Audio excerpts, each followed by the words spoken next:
justamente para conversar sobre el tema de los audios y el señor Carlos Moreno. Estamos con el congresista de Peruanos por el Cambio, Carlos Brus. Congresista, muy buenas noches, gracias por estar aquí. Buenas noches, Cristian, ¿cómo estás? A ver, congresista, desde que no lo saludaron a la entrada, lo veo un poco cansado, pero disgustado quizá por haberse tenido que meter en un problema, pues que una pelea que no había por qué darla desde el punto de vista de que, digamos, van a haber otras peleas que valgan más la pena luchar en este gobierno. Fue un error del presidente Kuczynski haber tenido a una persona como Moreno tan cerca en un despacho en el Palacio de Gobierno. Bueno, obviamente Moreno nunca debió pisar Palacio, pero apenas descubierto lo que él estaba haciendo, en una semana no solamente la persona renunció al día siguiente, sino que en una semana se formalizó la denuncia ante la Fiscalía. Es una señal muy clara que este gobierno no va a tolerar ni no le va a dar cabida ni a corruptos ni a lobistas, ¿no? Ok, algunos podrían argumentar, bueno, no le va a dar cabida a corruptos ni a lobistas que sean detectados por los medios de comunicación y a los cuales se les grabe un video.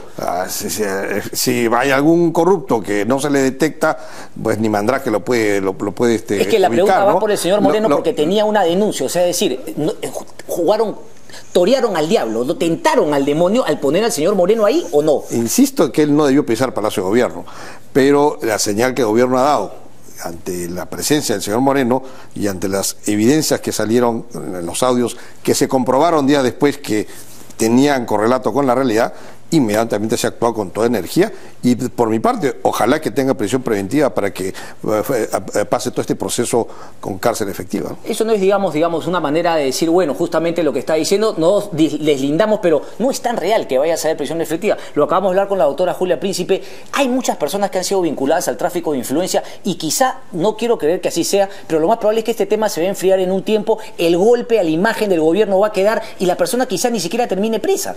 Eso sería una lástima. Pero esa decisión no la tomo ni yo ni tú, la toma el juez. Así que ojalá que el juez le dé prisión preventiva para dar una señal muy clara de que esto no se puede seguir tolerando de ahora en adelante. A ver, congresista, el primer error, haber llegado justamente no a Palacio de Gobierno al señor Carlos Moreno. Pero la segunda, no Lima 2 de octubre, aceptar la renuncia formulada por el médico cirujano en temas de salud, dándole las gracias por los servicios prestados. Y luego una declaración también que ha sido repetida hasta el cansancio en las últimas horas, cuando se le pregunta al presidente Kuczynski y él, un poco nervioso, dice, bueno, estaba muy ocupado el tema del trabajo. Se pudo, y claro, el argumento ha sido, no nos podíamos adelantar con una acusación que después teníamos que rectificar. No era necesario acusarlo, pero tampoco era necesario ni decir servicios prestados agradeciéndolos, ni decir que era un tema de trabajo. Mira, eso es un formalismo nada más. Lo que ocurre es que cuando el día viernes de la semana antepasada llega este audio a la PCM, de una fuente anónima, llegó de manera anónima. Eso está confirmado, es una fuente anónima, no reservada, sino anónima. No, yo no soy abogado, así que no sé exactamente la diferencia entre reservado y anónimo. Solamente te sé decir que alguien la dejó en la PCM. No sabemos quién finalmente la dejó. Entonces eso ocurre el viernes de la semana pasada. El sábado, el primer ministro, alertado por los contenidos de este audio, confronta al señor Moreno. Dice, oye, ¿qué es esto? Y Moreno dice, mira, no, ese audio está manipulado. No es lo que yo he querido decir. Así que han tergiversado todo ahí, pero igual me voy porque alguien está grabando, yo no me quiero quedar porque está grabando. O sea, ya ensayó justamente el argumento que aparece ayer en Cuarto Poder, me están grabando en Palacio de Gobierno y qué sé yo, cuando quedaba claro que ustedes sabían que eso no se había grabado en Palacio de Gobierno. No se ha grabado en Palacio de Gobierno, obviamente. Bueno. Pero él dice que los audios estos están manipulados, que alguien lo quiere perjudicar. Entonces, lo que se hace a los días siguientes es verificar si ese audio está manipulado o no, porque si es verdad la versión de Moreno, tú no lo puedes acusar de nada. Entonces, ¿qué se hace cuando tú que eres periodista? Corroboras si lo que se dice ese audio tiene correlato con la realidad, si hay contrato con el arzobispado o no hay contrato entre el CIS y el arzobispado, si es que hay contrato con la clínica o no hay contrato. Pero no le quedó a todas luces claro, perdón por decir que ese audio no era manipulado, eso le queda, y se pudo haber hecho una prueba previa, sin haber ido a sustentar en la realidad si es que lo que se hablaba ahí era real o no. Eso se investigó lunes, martes y miércoles, 3 días para corroborar lo que el audio decía. Y efectivamente, y además se tuvo que cesar al jefe del CIS, que no quería dar copia de ningún contrato. ¿No? Claro, el señor Acosta. Y por supuesto no le convenía dar copia de nada. También se cesaron a muchos funcionarios del CIS. De esa manera se accedieron a los documentos y se comprueba que sí hay un contrato firmado con el arzobispado, que lo firma el mismo cardenal Cipriani, ¿no? A eso vamos a entrar inmediatamente. Y después hay contratos con la clínica, se comprueba que efectivamente lo que dice esos audios tiene correlato con la realidad. El jueves se prepara la acusación y el viernes se presenta. Se ha actuado con total celeridad. Sí, pero no esa formalidad de haberle dado la renuncia, por eso digo, el segundo tema era que se le pone en alerta al señor Moreno para que vaya elaborando y elucubrando y salga finalmente antes que ustedes a tratar de desprestigiarlo a ustedes. O sea, el primer error, que lo ponen en la puerta, en Palacio de Gobierno, al señor Moreno. El segundo error, lo alerta para que él pueda elaborar una tercera clave. El tercer error es que posteriormente salen a averiguar si es que el audio había sido manipulado. Eso se lo mandaban a cualquier especialista y le decía en 2 patadas que no había sido manipulado. Errores tras errores. Perdón, el lunes se empieza a estudiar ese audio a ver si había sido manipulado o no. El día lunes. El señor Moreno renunció el sábado. ¿Cuándo se le confirma o cuándo se le da el dato al señor Pedro Pablo Kuczynski? ¿En qué momento deja de confiar el señor Kuczynski en el señor Carlos Moreno? Yo no lo sé, pero supongo que tiene que haber sido entre el sábado y el lunes porque le aceptan la renuncia, ¿no? Entonces ya supongo que el primer ministro había hablado con el presidente. Yo no lo sé, no sé exactamente los momentos, pero sí lo que es importante es señalar que hacia el día lunes o martes no se sabía si esos contenidos de ese audio tenían validez o no. Por lo tanto el presidente como el primer ministro fueron muy cautos en cómo manejar el tema. Pero ya cuando el día miércoles... ¿A qué se refiere? A que sí es verdad que han habido esos contratos, a que sí se estaba usando el SIS para pagar a clínicas que el arzobispado, con las cuales el arzobispado hacía convenios, si todo eso era cierto, y si el audio había sido manipulado o no, ¿no? Y aparentemente se estudia ese audio y no había sido manipulado, y el contenido de esos audios sí tenía correlato con la realidad, sí habían esos contratos, sí se estaban haciendo esos convenios con las clínicas privadas. Entonces todo coincidía y se formula la denuncia. ¿Cómo decís tú? ¿Y usted cuándo supo? Yo me enteré eso el día viernes de la semana pasada. El día viernes de la semana pasada. O sea, ¿quién era el entorno que manejaba ese tema únicamente? ¿Fernando Zavala, el presidente Kuczynski y la ministra? Hasta donde yo tengo entendido, la PCM. Solamente la PCM. Sí. Porque claro, llama también la atención que el presidente, insisto, no haya dicho, bueno, es que tiene mucho trabajo, en vez de decir, bueno, hay un tema muy grave que seguramente ustedes lo sabrán más adelante. 1000 maneras de no caer en el juego. Pero en ese momento no se sabía si era un tema grave o si era verdad la versión de Moreno que ese audio estaba manipulado. Entonces había que ser cauto. Tú no puedes tirarle barro a la gente si todavía no has corroborado. Tú como periodista te llega un audio que tú no has corroborado, tú lo anuncias diciendo, oye, acá hay un audio de Bruce que ha hecho tal o pero cual. Yo no voy a permitir que el señor en cuestión, que yo ya lo puse en alerta, yo ya sé a los 15 minutos que ese audio no ha sido manipulado, y yo me hubiese demorado menos en comprobar. Y además, en que el presidente salga... Pero no sabe si el contenido de esos audios es verdad o no. Porque una cosa es que haya sido manipulado y otra cosa que es... Quiere decir que si los audios si existen los contratos o no existen los contratos, si existe la operación que se está hablando o no existe... Y si no hubiese sido real, no hubiese habido eso formado, ustedes no hubiesen separado al señor Moreno de la... No, él renunció, no es que lo hayamos separado. Pero digo, si él no hubiese renunciado, no lo hubiesen separado igual, ahí sí no hubiesen sido reales por el solo hecho de jamonearse, de parlotear, de hablar de esa manera.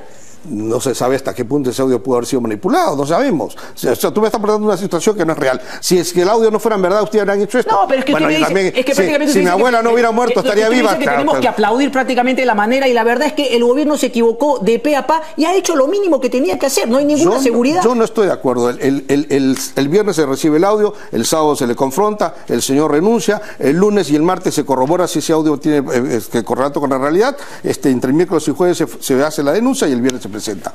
¿Qué más rápido se pudo haber hecho en una semana procesar este tema, que también es un tema delicado, que hay que corroborarlo? Y en el camino...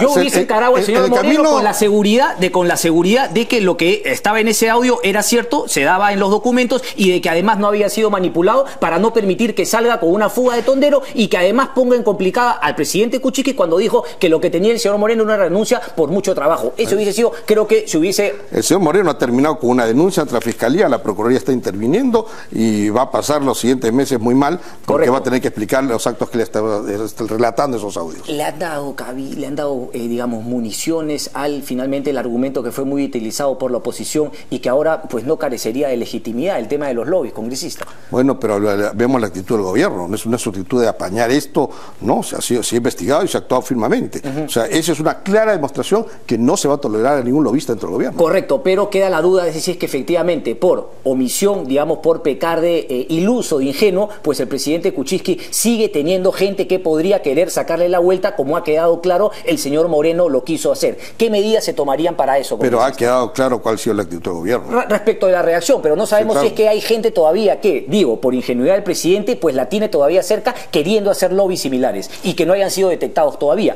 ¿Cómo se puede dar esa seguridad a la ciudadanía que era un temor inicial? Mira, efectivamente ante lo ocurrido podría aparecer esa duda y lo que tiene que hacer el gobierno y los ministros en todos los ministerios es pasar por un filtro a todos los altos funcionarios que están trabajando en los ministerios. Y si alguno tiene algún tipo de cuestionamiento, pues separarlo inmediatamente. Si hay funcionarios que son eficientes y honestos, no importa qué gobierno los haya nombrado, creo que deben continuar al aparato del Estado. Pero si alguno no pasa el filtro, hay que separarlos. Es un trabajo que creo que tiene que hacerse ya rápidamente, porque ya estamos casi a 3 meses de gobierno y no podemos seguir en este limbo de con quién me quedo, con quién me voy. Eso ya hay que zanjarlo de una vez y quedarnos con los mejores profesionales de la administración pública, y lo que hay que cambiar se cambia y reclutar nuevos. Correcto. La frase, ¿no? Estar con el presidente te abre muchas puertas. Susana de la Puente me ha abierto muchas puertas. ¿Qué papel cumple, por ejemplo, Susana de la Puente? Porque, claro, se comentó mucho de ella, que efectivamente había ayudado mucho en la campaña, pero ahora el señor la trae a colación nuevamente como si estuviese muy cercana todavía al presidente Kuczynski. Estaba fanfarroneando. Susana de la Puente ha aclarado que ella recién conoció del señor Moreno cuando ya estaba en Palacio. Así que ella no lo ha recomendado ni cosa parecida. Ok, pero ella, digamos, sigue, digamos, en el entorno de Pedro Pablo Kuczynski, la asesora, porque claro, si hablamos de formalidad, quisiéramos que todas las personas que tienen una voz o que tendrían, digamos, algún tipo de influencia, tengan un cargo público, porque eso es formalizarse. Cristian, hasta donde yo sé, Susana de la Puente no está viviendo en el Perú. Así que mal puede estar haciendo este tipo de recomendaciones o cosas parecidas. Correcto. Yo le quería hacer una pregunta porque me pasó una experiencia personal, ¿no? Por ejemplo, si alguien quiere una entrevista con el presidente Kuczynski, ¿a quién tiene que llamar? Supongo yo que a la... ¿Algún cargo público en el gobierno? No lo sé. No debería tenerlo en nada justamente. Es que ese es el problema, que después puede venir como un boomerang. Yo no conozco que llamar a Freddy Chirinos para tener una entrevista con el presidente. No, yo le puedo demostrar que mucha gente para tener una entrevista con el presidente tiene que llamar al señor Freddy Chirinos. Ese tipo de cosas, si es que no se formalizan, pues le puede ser un punto de debilidad para el presidente Kuczynski. Yo no sé si existe ese canal, no me parece. Yo no lo hablo con Freddy Chirinos para hablar con el presidente y hablo muy poco con el presidente. Para una entrevista de prensa. Bueno, el señor Chirinos sí, efectivamente. Pero le parece que en un país... Le manejaba la agenda de prensa al presidente en la campaña, y durante muchos años la manejó, y no lo sé si lo está haciendo ahora. No tendría nada de malo si es que tuviese un puesto. Es que me entiende el punto, congresista. Sí, no sé si es el secretario de prensa el presidente actualmente, no lo sé. Y no sé si sigue manejando la prensa como la manejaba en la campaña.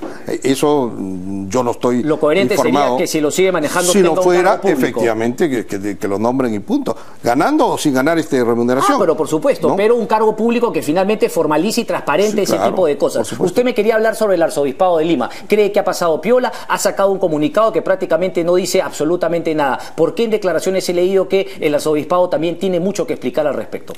Por una razón. Resulta que el CIS solamente hace convenios con clínicas que tengan un estatus públicas, del sector público. No podía hacer un contrato directamente con la clínica esta osteoporosis, sino la hace con el arzobispado, que no sé por qué razón, no soy abogado, repito, en el contrato dice que por artículo tal, de la ley tal, del concordato tal, el arzobispado es considerado una entidad pública. Y por lo tanto, todos los centros médicos del arzobispado podrían ser cubiertos por el CIS. Entonces, la primera pregunta es, caramba, si el arzobispado es una entidad pública, entonces la Contraloría podrá entrar a fiscalizarla. ¿Podrá el Congreso citar al cardenal a que vaya al Congreso a explicar sus acciones? Si no es así, entonces ¿por qué le dan estatus de sector público? ¿No? Es algo que hay que explicar. Yo no tengo la explicación legal. Y si hay una explicación legal y está la palabra concordato por medio, oye, revisemos eso entonces, porque no debería tener un estatus de sector público. En segundo lugar, contrato que se firma con los obispados y que lo firma el mismo cardenal Cipriani, es para reclutarse, o mejor dicho, para financiar las atenciones en centros médicos donde el CIS tiene déficit. Que no son pues los consultorios que hay en las parroquias, porque en ese tipo de consultorios el CIS tiene un montón a nivel nacional ante el sector público, sino quirófanos, equipos de ecografía, rayos X, laboratorios, esa infraestructura. Entonces, como la Iglesia no lo tiene, empiezan a firmar contratos con clínicas privadas. Y hay una estrecha relación entre el señor Moreno y altos funcionarios de la Iglesia Católica. No, el señor Chao habla directamente con él, el obispo, su eminencia. El obispo auxiliar de Lima. Correcto. Y le dice, oye, vamos a ver la clínica y ahí dame la cuenta, ahí vemos cuánto nos toca a cada uno. Hay un 3%. ¿Usted cree que este comunicado que lo teníamos aquí en pantalla, digamos, aclara la situación o queda en el aire? Para nada. Para nada. Entonces, primero hay que aclarar esto del estatus público de la Iglesia, ¿no? Porque si es sector público, entonces que entre la Contraloría y que hay que citarle cardenal al Congreso. Correcto. Y en segundo lugar, eso de estar haciendo convenios con el Estado y con plata de programas sociales, destinarlos a clínicas privadas y tener relaciones muy amicales con este señor Moreno. También hay algo que hay que explicar claramente, porque de todo eso se estaba cocinando un gran negociado. Definitivamente. Y con esta voy terminando respecto al tema Moreno. El Congreso ha hablado quizá de una comisión, cree que sería una exageración, que aquí debería terminar, o digamos, hasta dónde llega su afán de transparentar y de demostrar que, como usted dijo, pues miren cómo hemos reaccionado frente a la primera alerta de un posible lobby, conflicto de intereses o corrupción. No, bueno, a mí me extrañaría si el Congreso no investiga esto, para eso está. ¿No? ¿En una comisión especial? No lo sé. Por ejemplo, ya mañana la Comisión de Salud ha citado al primer ministro, seguramente la Comisión de Fiscalización también lo investigará. Yo creo que es algo que el Congreso tiene que investigar. Hay un interés público en esto y el Congreso en sus funciones está el de revisar casos como este. Usted estuvo presente también hoy en la Comisión de Salud, la que vio justamente con el ministro de Educación, ¿no? La Comisión de Educación. La Comisión de Educación, creo que Salud también y Educación. Pero, a ver, mi pregunta era, está bien, el señor Saavedra y mucha gente, nosotros también lo apoyamos con el tema de la reforma universitaria y la SUNEDU, que efectivamente hay otros intereses, pero ¿no cree que ha abandonado un poco la situación del deporte? El deporte debería cambiar de manos y no estar adscrito al Ministerio de Educación, como quizá lo ha demostrado que el señor Saavedra pues se tiene que bancar justamente contra todos los intereses que hay detrás de la reforma universitaria, o que se la quiere tumbar, porque habló finalmente del COP, que es un ente en completa rebeldía. Está el tema del IPD, cómo se manejaron los Juegos Bolivarianos. Esa es la sensación que a mí me deja, más allá de que puedo compartir con usted el hecho de que hay otros intereses cuando critican a Saavedra por este tema. Mira, el COP está ahora manejado por una persona que es eficiente y honesta, que es Carlos Neuhaus, que nos da todo. El COPAL, ese es el COPAL, el Comité Olímpico Peruano. Bueno, el COP no es una entidad pública, el COP es una entidad privada. Pero recibe cientos de millones de soles del Estado peruano. Sí, pero es una entidad privada. Y si tú quieres hacer los Juegos Panamericanos, tiene que ser a través de ellos, porque es lo que exige la Organización Panamericana. Entonces, tienes que involucrarlos. Ahora, por más que sea corrupto. Bueno, no se sabe. Lo que no han hecho... Si tiene 3 años sin finalmente demostrar... Lo que ha hecho el COP es que cuando se le da una plata, ellos todavía no han rendido cuenta. Y se han demorado a rendir cuenta, y el Ministerio de Educación ha formalizado denuncia diciendo, oiga... 4 años, y con él tenemos que tratar con la ODEPA para los Panamericanos. ¿No tiene sentido renunciar y demandar más bien a la ODEPA internacionalmente por ser un ente probablemente corrupto? La ODEPA es privado y la COP es privado. Y la FIFA también, y la FIFA ha demostrado claramente que era corrupta, y el Comité Olímpico Internacional también se... ¿Por qué? Pero entonces lo que tengo que decir, si no quieres trabajar con la COP, la ODEPA te dice, bueno, gracias, ya no hacemos los Panamericanos en tu país. Esa es la decisión que hay que tomar, ¿no? Lo otro, sumado a todos los datos, quizás sea lo más correcto. Lo otro es lo que ha hecho el ministro, que es primero averiguar si la primera plata que le dieron, que era para pagar la primera cuota a la ODEPA, se pagó o no. No se sabe. La ODEPA ha mandado una carta diciendo que no tienen adeudos pendientes. Y pero lo que no hay es la factura. Pero ve el afán mafioso de decir eso. O sea, no me debe, porque es mi ahijado, es mi sobrino el señor Quiñones. Por eso se ha formulado denuncia a la Fiscalía, pero lamentablemente si queremos hacer los Panamericanos aquí, tiene que ser con la COP. Bueno, y el señor presidente del IPD, nombrado y apoyado por la señora Decilú León y el señor Saavedra, el señor Saúl Barrera, pues sigue teniendo los tratos con el señor Quiñones. ¿No habrían que haber cambios ahí para darle la sensación a la gente? Todos compartimos que con Neuhaus la cosa viene caminando para bien, pero ¿no hay otras medidas que se puedan tomar? Probablemente se van a tomar, pero con Carlos Neuhaus tenemos todos mucho más tranquilidad de tener a alguien eficiente y honesto manejando este tema de los Panamericanos. Carlos Brus, un placer como siempre. Gracias, Cristian. Muchísimas gracias.